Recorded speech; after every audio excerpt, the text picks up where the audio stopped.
Întotdeauna când trec pe lângă un loc ce îmi inspiră relaxare, trebuie să mă opresc și iată că suntem din nou într-un stand ce întotdeauna ne învie să ne așezăm, să probăm și abia după aia să ne gândim dacă o să cumpărăm sau nu. Sărutuna și bine v-am găsit! Bună ziua! Bine ați venit în standul nostru.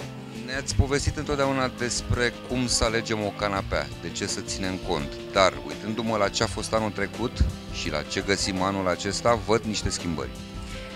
Este normal să progresăm.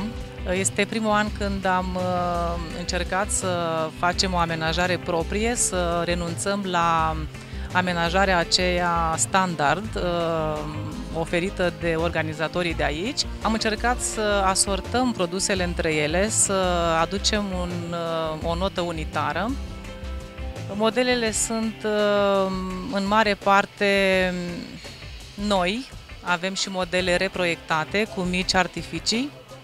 Am observat că lipsesc florile, lipsesc acei maci superbi cu tighel roșu. Florile nu mai sunt chiar așa o nebunie, adică avem o singură canapea cu flori pe care o facem de 15 ani, de când fetița mea era mică. Acum are 19 ani și este alături de mine, sper să preia această afacere. Mă lupt din răzputeri cu ea să îndrăgească meseria asta pe care eu o am în suflet. În general, când vând o canapea, mă gândesc cam cum mi-ar plăcea mie, cam cum aș vedea-o în casa mea. Și asta încerc și fiicei mele să-i bag în cap, dacă pot să spun așa, că meseria se fură, nu se învață.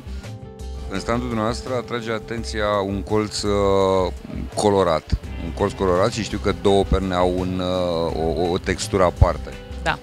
Aia este o stofă Versace pe care o avem de la un furnizor nou și am luat doar pentru niște perne deocamdată. Sperăm să luăm comenzi mai mari, să putem cumpăra mai mult de la ei. Este un colțar personalizat pe care nu l-am avut până acum. Încercăm să arătăm că facem și așa ceva. La târg n-am îndrăznit până acum să venim cu piese atât de mari pentru că ne ocupă spațiu. Noi veneam doar să arătăm ce știm să facem, că facem produse la comandă.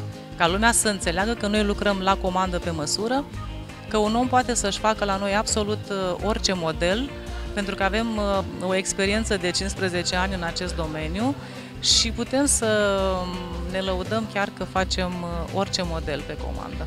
Știu că atât dumneavoastră cât și meseriașii pe care îi aveți puneți foarte, foarte mare accent pe detalii. Da, suntem firma